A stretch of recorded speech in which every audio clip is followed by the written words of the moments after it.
I'm Tom Landon. Tonight we learn what it takes to launch a new PBS affiliate.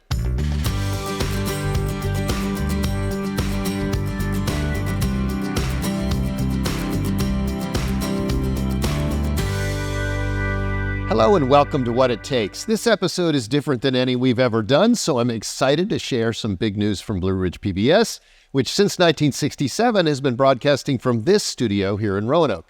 My guest is Julie Newman, a co-worker who many of you may recognize from her time in television news in the region, as well as a stint working here. Julie is now the Vice President and General Manager of PBS Appalachia, Virginia, our sister station and a brand new kind of media entity. Welcome, Julie. Oh, Tom, thank you. It's a pleasure to be here, but more than that, it's an absolute pleasure to work with you. Well, I will say, a little intimidating. Julie spent a lot more time on television than I have, and hopefully I won't screw this up. So, for our viewers at home who may have seen you on television but don't know that much about you, let's just ask that background question. You know, how'd you get here? What's your life been like so far? My life has been terrific. This is a great industry to work in. But I'll sort of start from the beginning and tell a little story that I think some viewers may find encouraging. In college, I was an English major, and I was also doing a lot of theater and production work.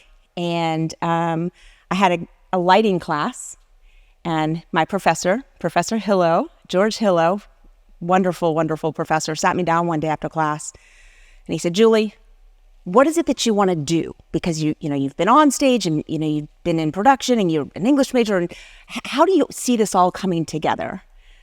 And this is an impromptu meeting after class. And I said, "Well, I've always wanted to be a reporter, a news reporter, but I just don't know how to get into that."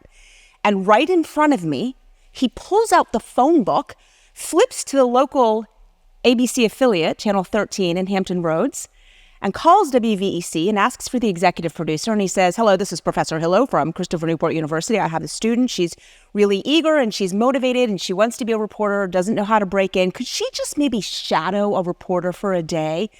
"Yeah, Friday at 9? Great, she'll see you then." And that launched my career. A professor showing an interest in a student who was doing well in class, but sort of floundering with a focus. And it just speaks volumes to how educators can really play a key role in a student's life. No doubt. I've got one, Kenji Kitatani, who was a Japanese teacher on loan to Indiana University, who encouraged me not to be on camera, but to be behind the scenes. So that's what I did for the first 25 years. Well, I hope he sees this episode. I don't know if Dr. Kitatani is still around. So from there, I actually got my first job in television at Channel 13. They went on to hire me. And I worked my way up through production, and I shadowed reporters and was writing things for the weekend. Eventually got my first reporting job in upstate New York. I fell in love with now my husband, but my boyfriend, who was working at a competing station. We moved to upstate New York, and I worked in the Syracuse market. And then when we had our first child, I came back to Virginia. I worked at WSET, the Roanoke Lynchburg station here. It was another Channel 13, ironically. Then when we had our second child, I took a break and stayed home with the children. And then when I decided to come back from that maternity leave, I came to Blue Ridge PBS. And the work here, as you know, is just so much more rewarding. And not to sound too jaded from all my 20 years in news, but this work has value and meaning. And the news in general, I'm not citing any specific station, but local news in general, to me, doesn't make a difference in people's lives. And the work that we do and the things that we produce do make a difference. So I worked here for about 3 years, and we produced some great documentaries, and I won my first 4 or 5 Emmys. And I don't know, there was something in me, though, that was calling me back to local news. So I moved to Southwest Virginia in 2012, and I was the main anchor at WCYB. There's too many W's in my career. And I really just fell in love with the Southwest Virginia community, and I felt strongly that area was underserved by public media. So I'm sure you know, but a short market and public television is a market that is not served by any media station. And Southwest Virginia was one of, I believe at that time, 7 short markets in the country.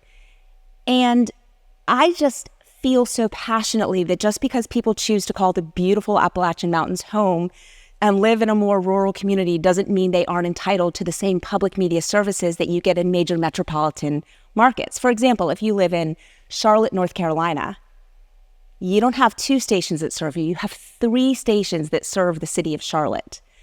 And I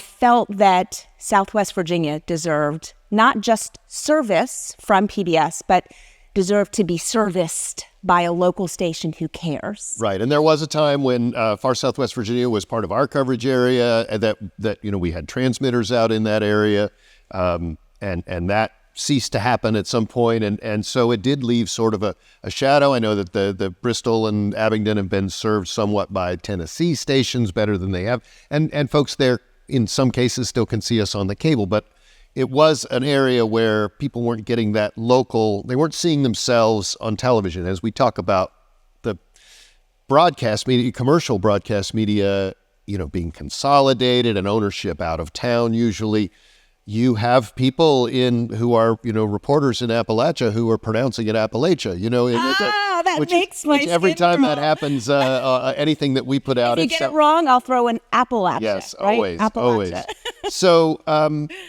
PBS Appalachia, Virginia, we call it PBSA here for the most part, a whole new thing. And when our present general manager, Will Anderson, kind of helped come up with this idea early, and I know that you were one of the first people on his list, but what were your thoughts when Will came to you and said, we want to launch a station, we want it to be based in far Southwest Virginia, and we want you to be in charge of it? And what was the timeline there? I said no. I said no for almost 2 years. I was under contract at WCYB, and as my contract was a 3-year contract, came to an end, and he and I were talking more and more about the value. And the reason I said no, by the way, isn't because I didn't think it was a worthy cause, but to quote another PBS general manager in Richmond, Jamie Swain, doing this would be like pushing a boulder uphill. It was an enormous undertaking. And I had a pretty cushy job where I was. I was the local evening news anchor. And I'm not saying that's not difficult work, but starting something from scratch very much is. So eventually made the decision that this was what the region needed. And so when we started talking about how to start this station, and you're right, by the way, East Tennessee PBS does come into the Bristol mainly market, a little bit Abingdon, but mainly it's Bristol, but that's not all of Southwest Virginia. No station after Blue Ridge PBS shut down its transmitters in 2013, none of the other 13 counties weren't getting any PBS. So not even East Tennessee was really servicing them at that point. So it was a 10-year gap in coverage, which again is why we felt so strongly. And Will, really, this whole idea was his baby, and why he felt so strongly about restoring service to Southwest Virginia. So we started talking about it, and the traditional way of launching a TV station, whether it be public media or commercial station, is through broadcast transmission towers, as you know. To erect a transmission tower is about $1.2 million just for the tower. That doesn't take into consideration the property, which you probably at this point would have to rent. There's not any property high enough on a mountain to acquire. So you have to rent the property, and those come at tens and thousands of dollars a month. Then you have to hire, an engineer specifically to service your towers. And then probably one tower isn't enough. You would need relay towers throughout Southwest Virginia because of the topography of the Appalachian Mountains. One tower wasn't going to penetrate into all the hollers, as we call them. So we started thinking, okay, well, is broadcast, although it's the traditional way of doing it, is it the forward-thinking way of doing it? I wonder how many of our viewers right now who are watching this program, and I know that some of you are watching it terrestrial with a television and an antenna, but most of our viewers are not watching that way, are they? They're not. So most viewers are watching on demand as opposed to a linear stream. And so we said, let's be on all the demand platforms. So we're on Apple TV, we're on Amazon Fire, we're on Roku TV, we're on Samsung Smart TVs. And so we thought financially erecting towers and as far as viewership and penetration and saturating the market with our content, the best way to do it was to be the nation's first all-digital media affiliate in the country. And for which you have won awards, and everybody's looking forward to this. And I know it's existing already. We'll talk about that. But one thing to keep in mind, too, for our viewers is that it was also a really smart decision for our fundraising efforts and what we spend our money on, because Blue Ridge PBS, which does have, we broadcast over the air. We spend an awful lot of money on electrons, energy costs, not just the cost of a transmitter and a tower, but every month there's an electric bill that's really high to send electrons out into the atmosphere in hopes that someone will capture those. And more people aren't catching us that way. I believe, and I don't want to misquote any numbers, they're changing all the time, but at last check, the number of viewers watching over the air, meaning with an antenna, is 14% of viewers. And of those, that 14%, and I don't have a number here for you, but many of them are also using streaming platforms. So a lot of them will have an antenna to watch their local channels, but then they'll also have one of those services. One of those platforms, right. I do want to talk about your local production, which is the heart of it, but I also want to emphasize that what this means is that people are going to be able to see those PBS programs that are so important, right? Our programs are made available for free. We don't put them behind the passport wall. Anyone in the world, really, can go to pbs.org and watch any of our shows that we produce for free. Tell me about your local production team. I know the first thing you did was gather people together who shared your vision. And, those are coworkers of mine as well, and they do a great job. Tell me about those folks and how they're shining a light on Southwest Virginia. I have the absolute best team I could imagine to do what we're doing. They all have a passion, a drive, a dedication, and a belief in what we're doing and why we're doing it. So if you don't mind, I'd actually like to name them. Sure. Our executive producer is Jacob Dellinger. So Jacob is the creative heart of what we do. And in addition to being an extremely gifted cinematographer, he's also very organized. He's very revenue focused. He's very responsible. He's a wonderful number two to have on staff. And to say staff is not the right word because we are so much of a family. We're a very small family. But Jacob has 14 Emmy Awards that he's won through this work. And I couldn't be happier to have him. We brought Josh Deal onto the team. And Josh had a very popular YouTube presence and had a lot of followers, but he really didn't have television experience, which sounds like, why would you hire someone without television experience? But here's why. Number one, he is an amazing storyteller, and you could tell that through his online content. But secondly, we were kind of excited to mold someone and teach them the way we wanted to produce this and not have to change any habits they may have picked up from, other media. So Josh hosts our most popular show. It's called Hometowns, and he goes into small towns in Southwest Virginia, and now he's branching out more regionally and really finding the soul of these communities, not from a tourism perspective or what, necessarily come down and see the restaurants we have here, but like very much what is the history, what is the culture, what is the heartbeat of these towns. And he just won another Emmy Award. I don't know what his count is up to at this point, but he won a talent award for hosting that program. So he's doing a great job. I don't think there's any need to apologize for hiring somebody has his experiences in YouTube. That's where media is going. Yeah. And I know as a producer myself, I keep working with smaller and smaller equipment. The work that I'm doing is looking more and more like a lot of other people's YouTube videos. So you're a backpack journalist. I think there's a lot to learn, not even a backpack, like my pocket. I could put these cameras in now. So I think there's a lot for those of us in traditional media to learn from these folks who can turn things around quickly, who can tell a story, who have a visual sense, and I think Josh is that way. He absolutely is. Now, one of the things and please keep talking about the folks you're working with. Thank you. I only have 2 more to talk about. There are only 5 of us. The third member of our production team is our newest member. Her name is Sarah Muncie, and she brings additional talents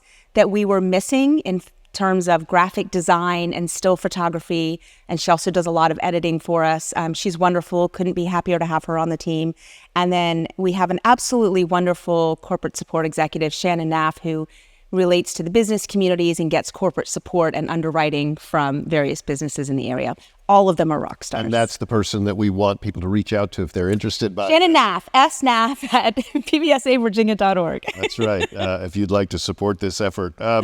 So we talked about your team. You guys hit the ground running even before there was kind of a plan for where the studio would be or whatever, but we are building a studio. You are building a studio. Let's talk about that a little bit. Yeah, so we did hit the ground running. I came on board, was it 22? The first year, we built the infrastructure. We figured out how we were going to do it. We started identifying lines of revenue.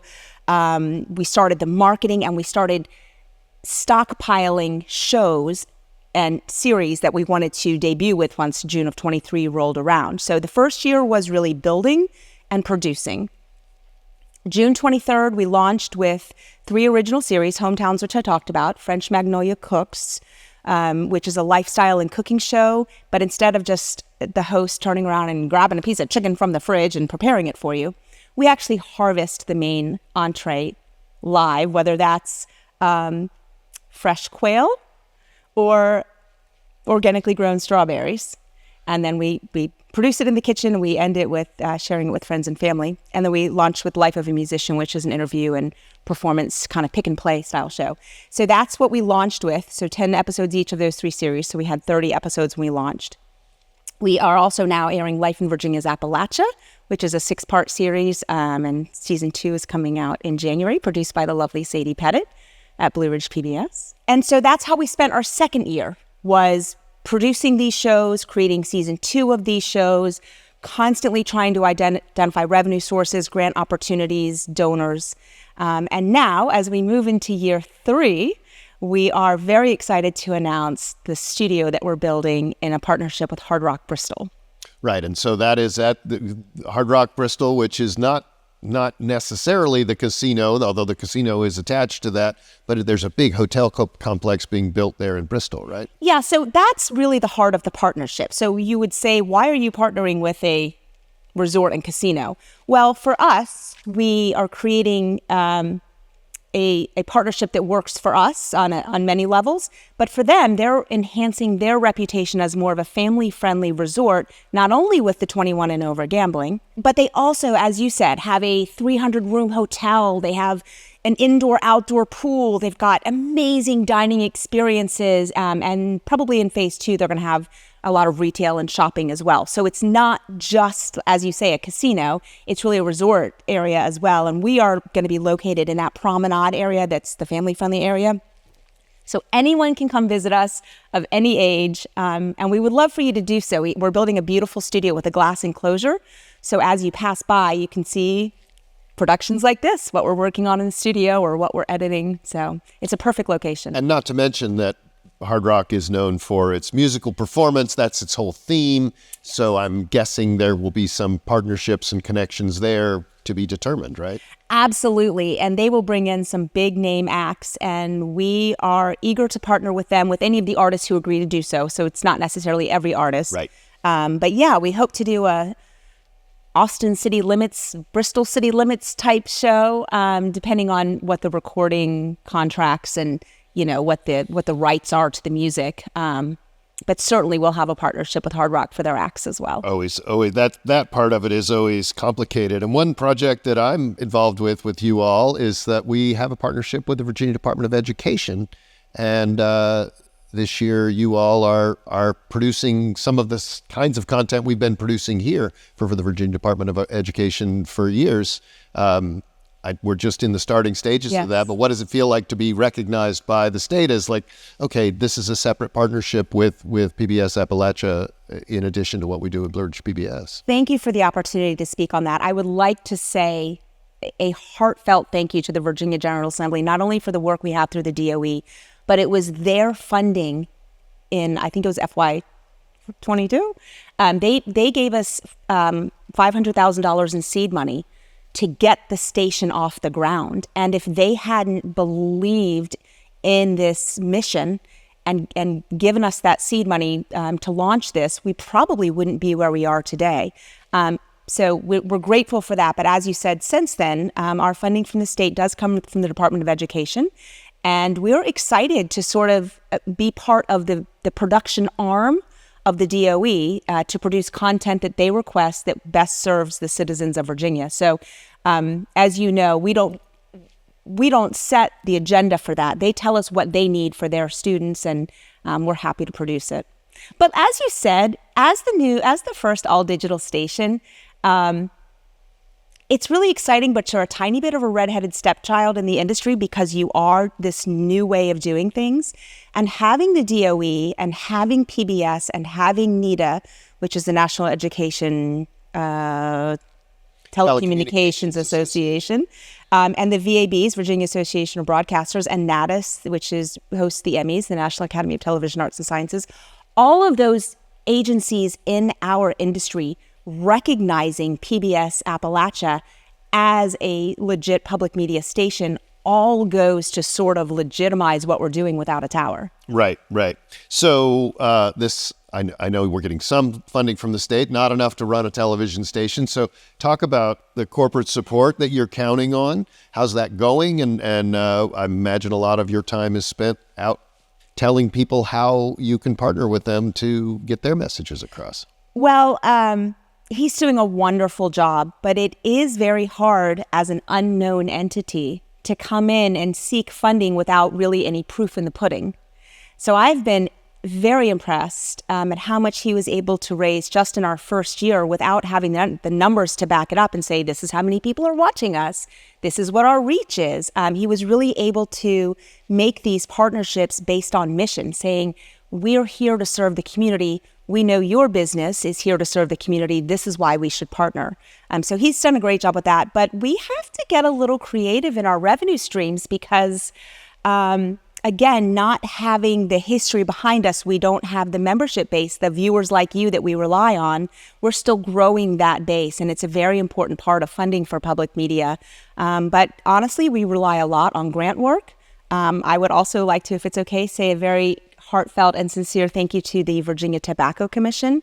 They've given us a substantial grant to help build this new studio and fund the equipment that's going into it, as well as some of the salaries for our team. So I'm very grateful for that line of funding. But I'm going to be honest with you, Tom, funding is a challenge, and it's something that I think about every single day. I want to give you a chance on that thing. Like, what's your elevator pitch when you meet a new member of the business community and you're explaining what you're doing and why you think they should support it? We believe in PBS. We believe in public media. We believe that Southwest Virginia deserves public media. But public media as a system, we are a system of independent stations, rely on support from both individuals and businesses, and we can't do this without you. And we certainly would encourage you at any level you're able to give and to support us to please do so. There are so many ways to do that. The easiest way is just to go to our website, which is pbsavirginia.org.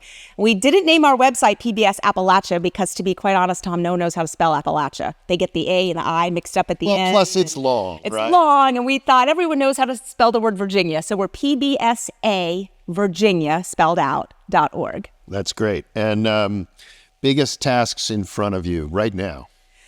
Well, opening this studio is monumental because it's not just a studio. As you know, you have to build an entire television station, which includes not only the studio and production control and edit suites and offices and an employee break room and a makeup room. I mean, it's all the spaces. And so we have to fit that into 1,000 square feet. So building that is, the studio is going to open, we think, Q1 of 25. So we're looking at probably an early February opening. Please come see us. So that's big on my list. Of course, revenue and fundraising is always high on my list. And of course, producing great content. We just put out an amazing documentary called The Prairie Preacher, Preserving Appalachia's Grasslands. We did that in partnership with the Southeastern Grasslands Institute and with a grant from PBS, their climate change initiative, about the important role that grasslands play in slowing climate change. So check that out. All of our programs and content are available at pbs.org. Just search by the show title. Yeah, and I've just been watching from afar as you guys put the pieces together. It's been fun to watch. I'm looking forward to getting down there as desks are being put together and lights are being hung and all of that. Can I say one more thing? Quickly.